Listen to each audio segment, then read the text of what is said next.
Hi friends, அனைவருக்கும் வணக்கம். எல்லோரும் எப்படி இருக்கீங்க ஃப்ரெண்ட்ஸ்? நல்லா இருக்கீங்களா? இந்த வீடியோவில் நம்ம வெண்டைக்காயில் செம்ம சூப்பரான டேஸ்டியான ஒரு ஸ்நாக்ஸ் செய்ய போகிறோம். இந்த ஸ்நாக்ஸ் செய்கிறதுக்கு நமக்கு ரொம்பவே கம்மியான பொருட்கள் தான் தேவைப்படும். இப்போ வாங்க இது எப்படி செய்கிறதுன்னு சொல்லி பார்க்கலாம். ஃபஸ்ட்டு வெண்டைக்காயை எவ்வளோ வேணுமோ அந்தளவுக்கு எடுத்துக்கிட்டு நல்லா சுத்தமாக கழுவிட்டு சின்ன சின்னதாக கட் பண்ணி வெறும் கடாயில் போட்டு வறுத்து எடுத்துக்கலாங்க. வெறும் கடாயில் வறுத்து எடுத்துக்கணும். ஏன்னா எண்ணெய் எதுவும் சேர்க்க தேவையில்லை. நம்ம அந்த பிசுபிசுப்பு தன்மை போகிற வரைக்கும் வெறும் கடாயில் வறுத்து எடுத்துக்கலாம். இந்த மாதிரி நல்லா வறுபட்டுருச்சு. இப்போ இதை அப்படியே ஆற விட்டுடலாம். நல்லா ஆறட்டும்.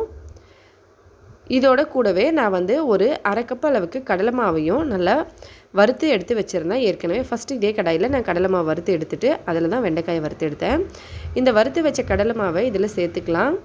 இதோட கூடவே மஞ்சத்தூள், மிளகாத்தூள், அதுக்கப்புறம் கொஞ்சம் கரம் மசாலா இல்லைன்னா தனியாத்தூள், கொஞ்சம் இனிப்புக்கு உப்பு கொஞ்சம் டேஸ்ட்டுக்கு ஏற்ற மாதிரி, அதுக்கப்புறமா கொஞ்சம் சீரகம்.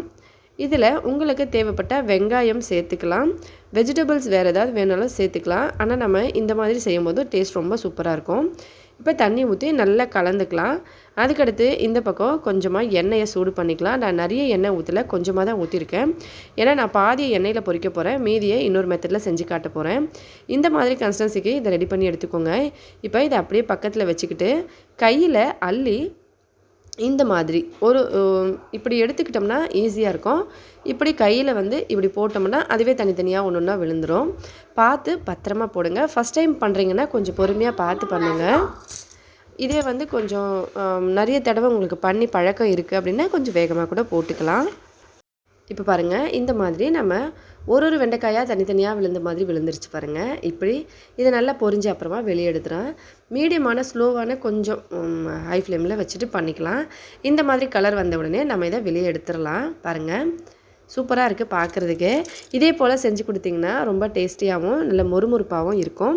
கண்டிப்பாக வீட்டில் எல்லாருமே விரும்பி சாப்பிடுவாங்க. வெண்டைக்காய் உடம்புக்கு ஏற்கனவே ரொம்ப நல்லது. அதை இந்த மாதிரி எப்போவும் ஒரே மாதிரி இல்லாமல் கொஞ்சம் டிஃப்ரெண்ட்டாக செஞ்சு கொடுங்க. கண்டிப்பாக விரும்பி சாப்பிடுவாங்க.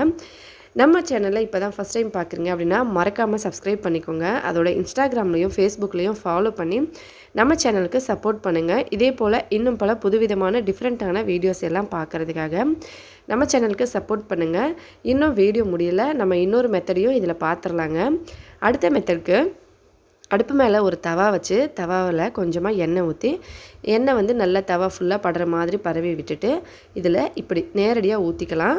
ஊற்றிட்டு என்ன பண்ணணும்னா இந்த வெண்டைக்காய் முழுசும் தவாவில் படுற மாதிரி ஒன்றும் தவாவில் பட்டிருக்கணும். அந்த மாதிரி நம்ம இந்த மாதிரி பரப்பி விட்டுடலாம். இப்படி பரப்பிட்டு மாவோடு சேர்ந்து இந்த வெண்டைக்காய் எல்லா பக்கமும் இருக்கணும். இப்படி எல்லா பக்கமும் பரப்பிட்டு ஒரு தட்டு போட்டு மூடிடலாம். கொஞ்சம் நேரம் இது வேகட்டும். இதை ஸ்லோவான ஃப்ளேமில் வச்சுருங்க. லாஸ்ட்டு சிம்மில் வச்சுட்டு மூடி விட்டுடுங்க. நல்லா கொஞ்சம் நேரம் கழித்து நம்ம மூடியை ஓப்பன் பண்ணி பார்க்கலாம் எப்படி இருக்குன்னு சொல்லி. பாருங்கள், இது நல்லா வெந்திருக்கு. இப்போ திருப்பி போட்டு அந்த சைடில் கொஞ்சம் எண்ணெய் தடவி விட்டு நம்ம அந்த சைடும் வேக வச்சுக்கலாம். இப்போ நான் இதை அப்படியே வச்சுட்டேன். இந்த சைடும் நான் திருப்பி காட்டுறேன் இப்போ எப்படி வந்திருக்குன்னு சொல்லி. கொஞ்சம் நேரம் கழித்து பாருங்கள், இந்த சைடும் நல்லா வந்திருக்கு. ஆனாலும் நான் இன்னும் கொஞ்சம் கிறிஸ்பியாக பண்ணணும்னு நினைக்கிறேன். அதனால் இதை மறுபடியும் திருப்பி போட்டு நான் அந்த சைடில் எண்ணெய் கொஞ்சம் விட்டு கொஞ்சம் நேரம் வேக வச்சு எடுக்க போகிறேன். அவ்வளோதான் ஃப்ரெண்ட்ஸ், வெண்டைக்காயில் 2 விதமான சைடிஷ் ரெடி ஆகிடுச்சு. நீங்களும் ட்ரை பண்ணி பார்த்துட்டு மறக்காமல் கமெண்ட்ஸில் எப்படி இருந்ததுன்னு சொல்லுங்கள். வீடியோ பிடிச்சிருந்தால் லைக் பண்ணுங்கள், ஷேர் பண்ணுங்கள். ஹெல்த்தியாக சாப்பிட்டு சந்தோஷமாகவும் சேஃபாகவும் பத்திரமாகவும் இருங்க. நன்றி, வணக்கம்.